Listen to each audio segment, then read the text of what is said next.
사도행전 1장에 보면 어느 날 예수님이 사도들과 함께 식사를 하시다가 사도들에게 이런 말씀을 하십니다.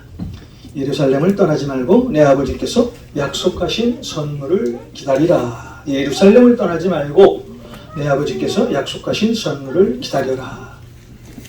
자, 여기서 우리 주님께서 말씀하신 예루살렘이 어떤 곳입니까? 하나님의 성전이 있는 곳입니다. 또 예수님이 십자가의 고난을 당하신 곳이 바로 예루살렘입니다. 자, 이 예루살렘을 떠나지 말라는 이 말씀은 오늘 우리에게도 적용이 되는 그런 말씀인데요.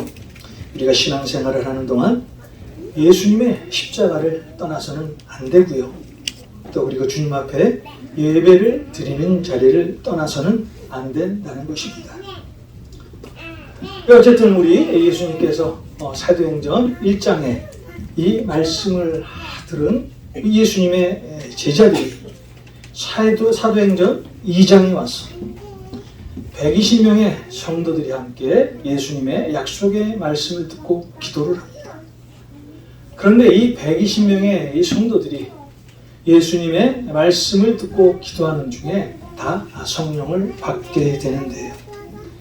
이 사건이 바로 우리가 잘 아는 오순절 사건이고 사도행전 1장 8절에 예수님의 말씀이 성취되는 그런 놀라운 사건이죠.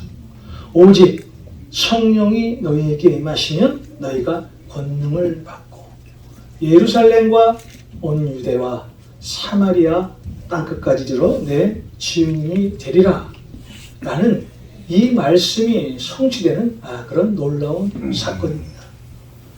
자, 이렇게 시작하여 예루살렘과 유다와 사마리아 지역에까지 성령이 번져가기 시작합니다. 오늘 우리가 읽은 본문의 내용은 가이사랴 지방의 백부장인 고넬료의 가정에 베드로가 초청을 받습니다. 그리고 그의 집에서 친척과 가까운 친구들이 베드로를 통해서 주님의 말씀을 듣게 됩니다. 그런데 이 베드로가 주님의 말씀을 전할 때 놀라운 일이 벌어지죠. 성령이 고넬료의 집에 모인 모든 사람에게 임하게 된다는 거예요. 여기서도 놀라운 것은요, 이 고넬료 집에 모인 모든 사람들이 유대인이 아니었어요. 자, 하나님의 선민이었던 유대인이 아니었고 그 집에 모인 모든 사람들이 다 어떤 사람이었습니까? 이방인들이었다는 거예요. 베드로가 주님의 말씀을 전하자 그 고넬료에 모였던 모든 이방인들이 다 성령을 받게 됩니다. 제가 조금 전에 말씀드렸던 사도행전 1장 8절의 말씀이 성취되는 그런 기적과 같은 사건이었어요. 사실 성령은 유대인들에게만 제한된 영이 아닙니다. 성령을 사모하는 모든 민족들에게 시간과 공간을 초월해서 임하시는 영이 바로 하나님의 영이신 예수 그리스도의 영이신 성령이라는 거예요. 그래서 마태복음 28장에 우리 예수님께서 여러분들에게 뭐라고 명령을 하십니까? 너희는 가서 모든 민족을 제자로 삼아 아버지와 아들과 성령의 이름으로 세례를 베풀라고 하는 거예요. 자, 우리가 세상에 나가서요, 우리 주님을 모르는 그 어떤 사람에게 세례를 베풀 때 그 자리에서 성령이 임하게 되고 또 예수 그리스도를 모르는 사람이 예수님을 알게 된다는 거예요. 자, 그렇다면 왜 우리에게 성령인가? 왜 우리에게 성령이 이렇게 중요할까요? 자, 저와 여러분에게 성령이 임하게 되면요, 로마서 8장 2절의 말씀처럼 죄와 사망의 법에서 해방되는 자유를 경험하게 된다는 거예요. 로마서 8장 2절의 말씀처럼 죄와 사망의 법에서 여러분들이 해방되는 그런 놀라운 축복을 받게 된다는 거예요. 그리고 그리스도 예수와 성령 안에 있는 여러분들은 결코 정죄받지 않게 된다는 것입니다. 왜 그럴까요? 그리스도 예수 안에 있는 생명의 성령의 법이 죄와 사망의 법에서 자, 여러분, 한 사람 한 사람을 해방시켜 주시기 때문입니다. 그래서 성령을 받은 사람과 성령을 받지 못하고 사는 사람들의 이 삶은요, 확연하게 차이가 드러나는 그런 삶을 살 수밖에 없습니다. 자, 육신의 일을 따르는 자는 육신의 일만 생각하면 되겠죠. 그러나 성령을 받고 성령을 따르는 여러분들은요, 성령의 일을 생각합니다. 자, 성경에서 육신의 생각은 사망입니다. 그러나 성령의 생각은 생명과 평안입니다. 자, 여러분, 육신의 생각은 하나님과 원수가 됐죠. 그래서 육신 안에서 사는 사람들은요, 하나님을 절대 기쁘시게 할 수 없습니다. 자, 하나님과 원수된 사람이 어떻게 하나님을 기쁘시게 할 수 있겠습니까? 그래서 로마서 8장 9절에 보면은요, 누구든지 그리스도의 영이 없으면 그리스도의 사람이 아니다 라고 단어를 하는데, 자, 누구든지 여러분 안에도 그리스도의 영이 없다면은요, 그리스도에 속한 사람이 아니라는 거예요. 그래서 우리 안에 성령을 반드시 모시며 살아야 된다는 거예요. 또 성령은 우리의 연약함을 도우시는 그런 분이십니다. 요한복음 14장 16절에 하나님께서 우리에게 보혜사를 보내주시겠다고 말씀하셨는데, 자, 여기서 보혜사, 헬라어로 파라클레토스라고 하는데요. 파라클레토스. 즉, 이 어원의 뜻은 돕는 자라는 뜻입니다. 자, 헬퍼라는 뜻이에요. 우리에게 성령이 임하시면요, 여러분들을 도우세요. 여러분이 어렵고 힘들 때 여러분의 그 어렵고 힘든 모든 짐을 지시는 분이 바로 성령님이시라는 거예요. 또 성령은 우리에게 평안을 주시는 영이십니다. 성령이 주시는 평안은 세상이 주는 것과 다른 평안입니다. 요한복음 14장 27절입니다. 요한복음 14장 27절입니다. 평안을 너희에게 끼치노니 곧 나의 평안을 너희에게 주노라. 내가 너희에게 주는 것은 세상이 주는 것과 같지 아니하리라. 너희는 마음에 근심하지도 말고 두려워하지도 말라. 자, 오늘 여러분 마음 가운데 평안이 없으시다면 성령님을 한번 초청해 보십시오. 세상이 줄 수 없는 그런 평안을 누리며 살게 될 것입니다. 자, 그리고요, 성령이 우리에게 임하시면 갈라디아서 5장 22절, 23절의 말씀처럼 반드시 성령의 열매가 드러난다는 거예요. 자, 갈라디아서 5장 22절, 23절에 보면 오직 성령의 열매는 이라는 단어로 시작이 하는데, 이 오직이라는 단어의 뜻이 뭐예요? 다른 것으로는 비교할 수 없는, 다른 것을 가지고는 성취할 수 없는 그 단어가 오직이라는 단어예요. 자, 우리 갈라디아서 5장 22절, 23절의 말씀 여러분이 너무나 잘 알고 계시죠? 자, 갈라디아서 5장 22절, 23절에 성령의 9가지 열매가 뭡니까? 사랑, 희락, 화평, 오래 참, 자비, 또 양선, 또 충성. 8번째가 뭐예요? 온유. 9번째 마지막 절제입니다.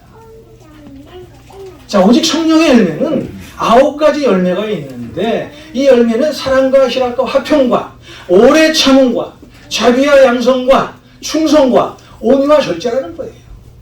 그래서 성령 안에 사는 사람은 이 9가지 열매를 반드시 맺게 돼 있어요.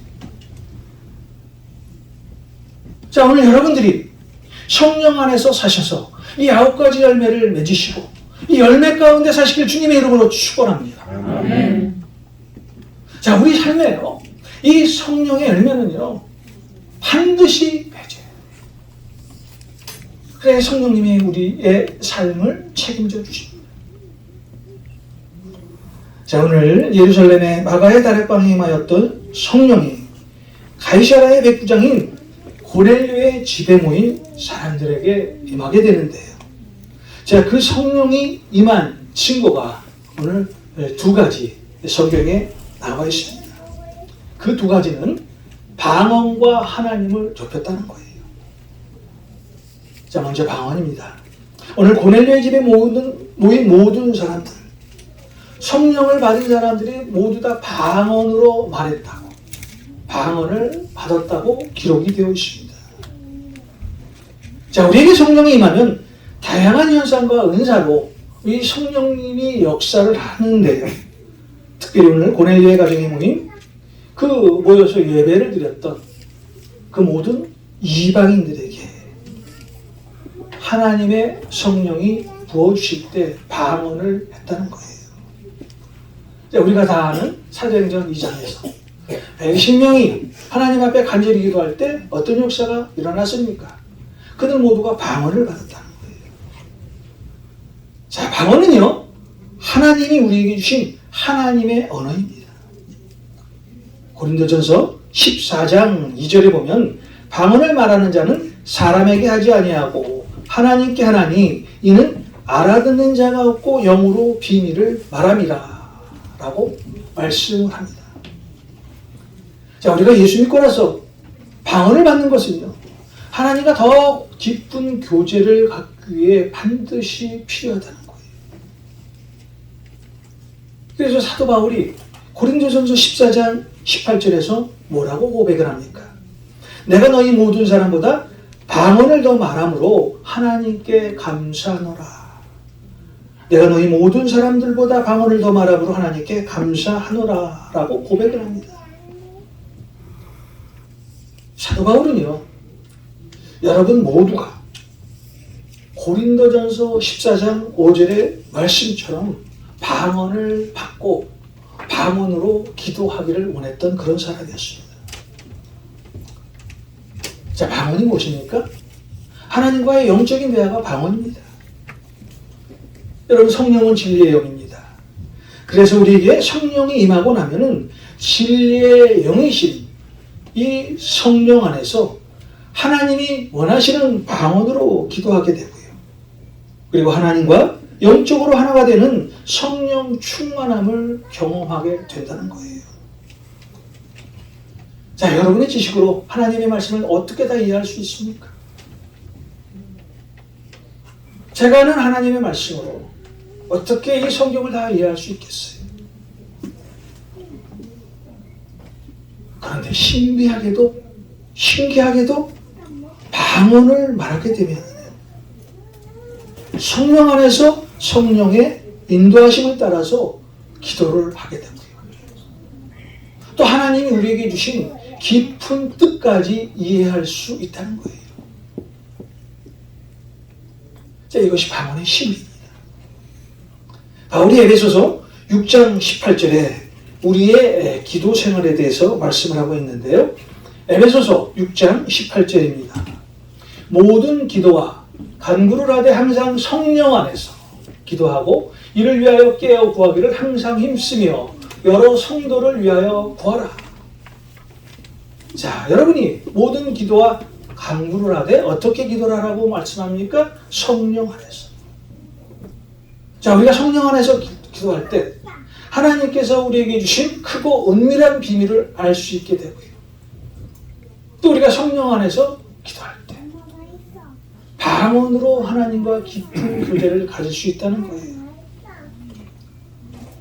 우리가 성령 안에서 기도하면은 누가복음 10장에 나오는 것처럼 하나님께서 원수를 제압할 수 있는 능력을 우리에게 주십니다. 우리가 사단을 대적하는 가장 강력한 무기, 성령 안에서 기도하는 거예요. 우리가 성령 안에서 기도할 때 사단은 우리를 넘보지 않게 됩니다.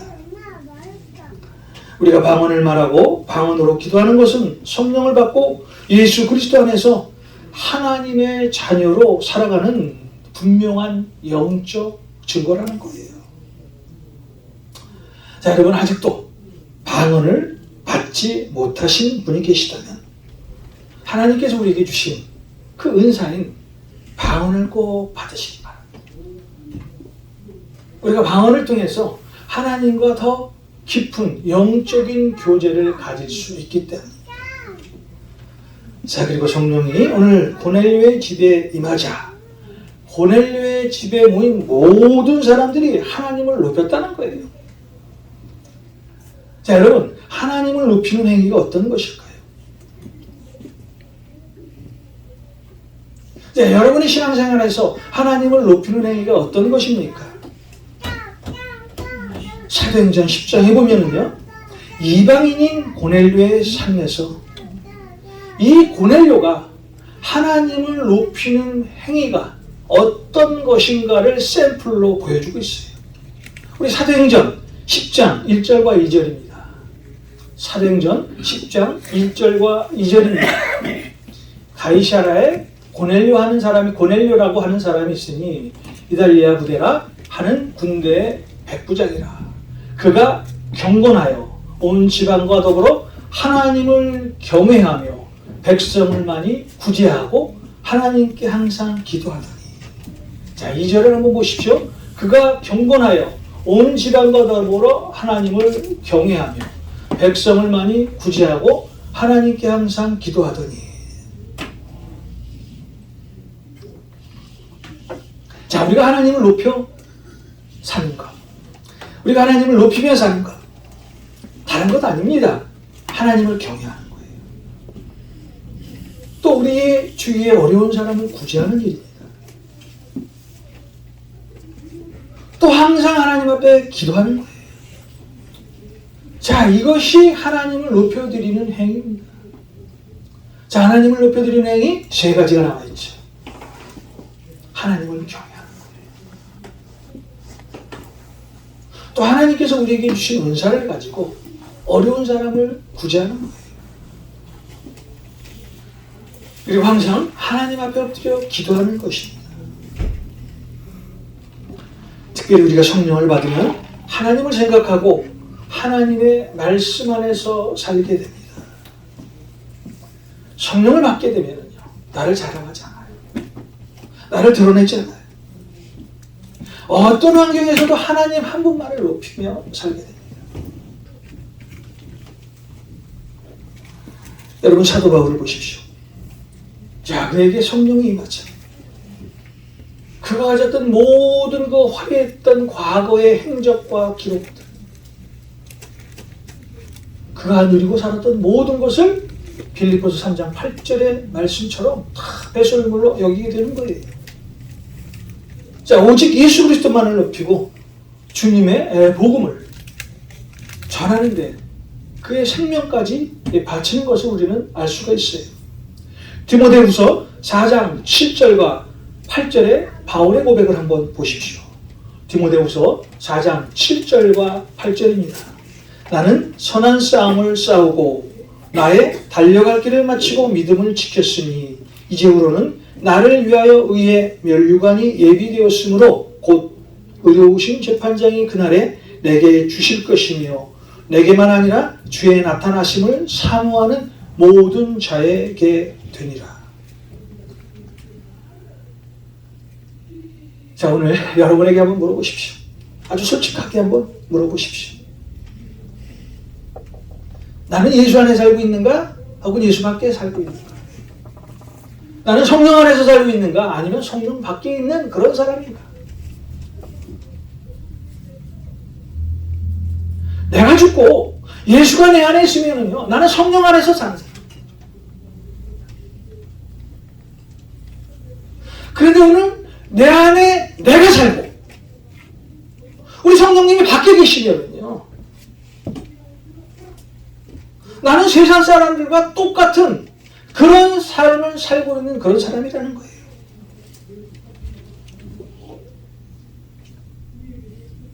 내가 죽어야 예수가 살고, 내가 없어져야 예수가 비로소 그때 보이게 되는 거예요. 나는 유익한 종입니다 라고 고백을 하며 신앙생활을 할 때 예수님이 우리 앞에 나타나신다는 거예요. 그런데 우리 삶을 한번 되돌아보십시오. 나는 열심히 교회 다니고 있어요. 나는 열심히 성경 보고 있어요. 나는 누구보다도 교회에 참 많이 헌신하는 것 같아요. 그런데 그 안에 예수가 없어요. 성령님이 안 계세요. 우리는 그런 사람을 종교인이라고 말할 수 있겠죠. 우리는 신앙인이 돼야 돼요. 예수가 내 안에 살아야 합니다. 성령님이 나를 통해서 역사해야 합니다. 자, 그러기 위해서는 나를 버려야 돼요. 내 자아를 십자가에 못 박아야 합니다. 자, 그렇다면 우리가 어떻게 성령 충만함으로 살아갈 수 있을까요? 매일 말씀을 봐야 되겠죠. 매일 기도해야 되겠죠. 그리고 우리 특별히 우리가 회개하는 삶을 살아야 합니다. 자, 우리가 왜 회개하는 삶을 살아야 할까요? 우리는 죄인이에요. 죄와 성령은 절대 함께 공존할 수가 없어요. 그래서 우리에게 회개하는 신앙생활이 이렇게 중요하다는 거예요. 우리 세례 요한이 사역을 할 때 제일 먼저 외쳤던 말씀이 뭐예요? 회개하라 천국이 가까이 왔느니라. 우리 예수님의 사역의 첫 번째 공생의 말씀의 시작이 뭐예요? 회개하라 천국이 가까이 왔느니라. 우리가 회개할 때 하나님의 나라를 바라볼 수가 있습니다. 여러분, 성령이 임하면 우리의 신앙생활이 달라집니다. 자, 그리고 우리의 고백이 이제 내가 십자가에 그리스도와 함께 못 박혔나니 이제 내 안에 사는 그 어떤 것은 다 죽고 오직 내 안에 사는 사람은 오직 예수 그리스도입니다 라는 고백을 하며 살 수가 있다는 거예요. 성령이 내 안에 임재하시면 나는 죽게 돼 있어요. 예수가 살게 돼 있습니다. 내 안에 예수가 주인이 되어야 내가 새로운 피조물로 거듭날 수가 있다는 거예요. 자, 우리가 새로운 피조물로 거듭나야 우리가 하나님을 높일 수가 있어요. 하나님을 높이는 행위는 바로 우리에게 성령이 임했다는 증거입니다. 여러분, 항상 하나님을 여러분 마음 가운데 초청하셔서 항상 성령 충만함으로 사시길 주님의 이름으로 축원드립니다. 아멘. 우리가 성령 충만할 때 우리가 하나님을 높이며 신앙생활을 할 수가 있습니다. 그리고 오늘 고넬료의 집에서 성령을 통해서 그 모든 이방인들이 방언과 하나님을 높였는데요. 자, 이 사람들이 하나님의 말씀에 얼마나 은혜를 받았는지, 자, 하나님의 말씀을 증거했던, 주님의 말씀을 증거했던 베드로를 밖으로도 내보내지 않고 며칠 더 집에 있기를 청하는 장면이 나오게 되는데요. 사도행전 10장 47절 48절입니다. 사도행전 10장 47절 48절입니다. 이에 베드로가 이르되 이 사람들이 우리와 같이 성령을 받았으니 능히 물로 세례를 베품을 금하리요 하고 명하여 예수 그리스도의 이름으로 세례를 베풀라 하니라. 그들이 베드로에게 며칠 더 머물기를 청하니라. 고넬료의 집에 있었던 모든 사람들이 성령 세례를 먼저 받았죠. 그리고 나중에 물 세례까지 받게 되는 하나님의 기적이 임하게 됩니다. 자, 그러면서 하나님의 은혜가 그에게 임하자 베드로에게 며칠 더 머물러 있기를 간청을 하게 됩니다.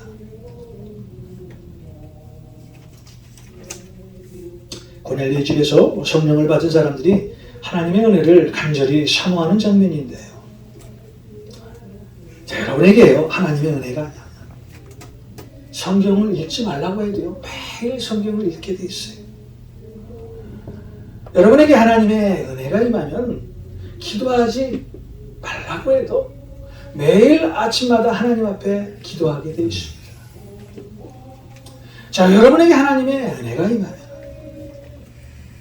교회에서 봉사하지 말라고 해도요, 아무도 모르게 주님의 일을 감당하게 됩니다.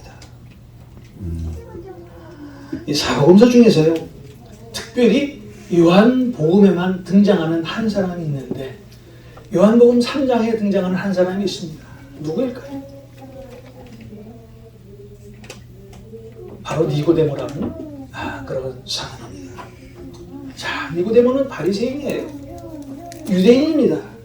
그 당시 사내들인의 공회원이었던 그런 아주 유명했던 그런 사람이었어요. 그런데 요한복음 10장에 보면은요, 예수님이 십자가에 달리시고 돌아가시고 이제 장사를 하게 되었는데, 자, 예수님을 장사한 사람이 누구입니까? 아리마대 사람 요셉과 니고데모라는 사람이었어요. 사실 그 당시 2000년 전에 예수님이 십자가에 돌아가시고 이제 장사할 때 그 장사를 도울 사람들이 사실 어떤 사람이 예수님의 장사를 도와야 할까요? 예수님과 동행했던, 예수님과 함께했던 12제자 아니었을까요? 그런데 주님의 제자를 보십시오. 예수님이 십자가에 달리시자 다 도망갔어요. 나는 주님을 모른다고 고백까지 합니다. 사람이 거듭나지 아니하면 하나님의 나라를 볼 수 없느니라. 사람이 물과 성령으로 나지 아니하면 하나님의 나라에 들어갈 수 없느니라. 육으로 난 것은 육이요 영으로 난 것은 영이니라. 자, 우리 예수님께서 이 제자들에게 이렇게 날마다 하나님의 말씀을 전했어요. 자, 이렇게 주님의 말씀을 가장 가까이 했던 사람, 그리고 주님이 사랑했던 그 제자들, 예수님께서 십자가에 달리시자 이 말씀을 깨닫지도 못하고요, 다 예수님을 떠나게 됩니다. 그런데 요한복음 3장에 등장하는 이 니고데모만이 예수님의 장사를 도왔다는 거예요. 사실 그 당시 니고데모는요, 예수님이 장사할 그 장소에 나타나서는 안 될 그런 사람이었어요. 자, 그는 유대인이었잖아요. 사내들인 공회원이었잖아요. 그런데 예수님의 장사에 니고데모가 나타나는데요. 자, 니고데모에게 어떻게 이런 일이 일어날 수 있었을까요? 그에게 성령이 임했다는 거예요. 주님이 그 안에 있었다는 거예요. 자, 우리도 신앙생활을 하다 보면 이런 경험을 할 때가 있습니다. 자, 여러분의 신앙 고백이 무엇입니까? 주는 그리스도시요 살아계신 하나님의 아들이십니다. 이 고백을 우리는 날마다 하고 살잖아요. 베드로가 이 고백을 했어요. 우리도 오늘날 이 고백을 하며 살고 있습니다. 그런데 우리의 신앙이 아주 대단한 척하고 살지만 막상 어떤 결정적인 순간에는 주님을 부인하고 저주하고 도망가는 사람의 모습이 우리의 모습일지 모른다는 거예요.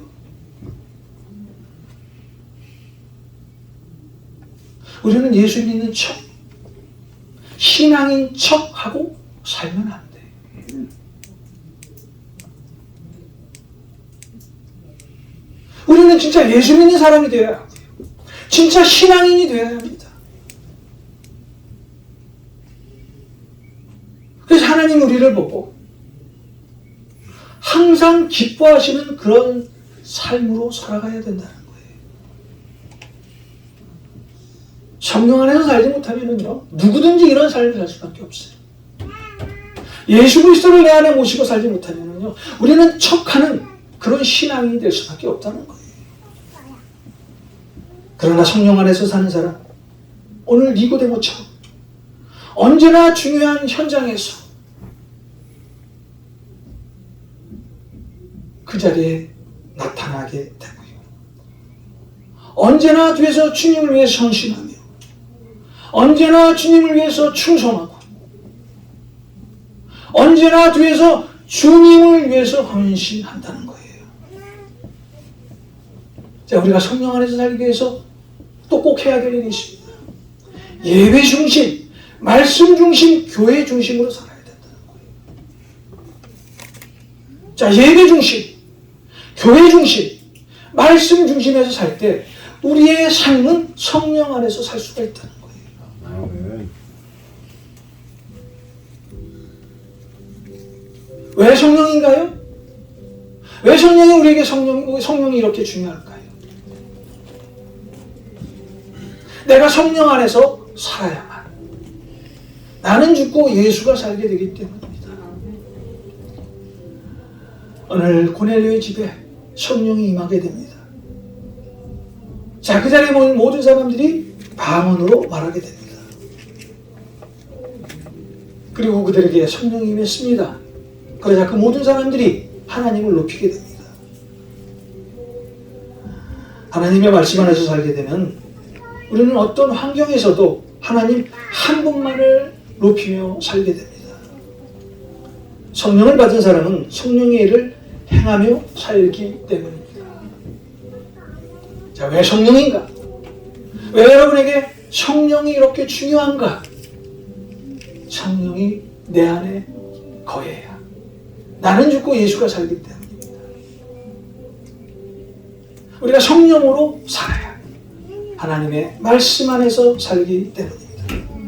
여러분 모두 성령을 받아 하나님과 영적인 대화인 방언도 받으시고 하나님도 높이시며 성령님이 하시는 일을 충성스럽게 감당하는 여러분 한 분 한 분이 되시길 주님의 이름으로 축원드립니다.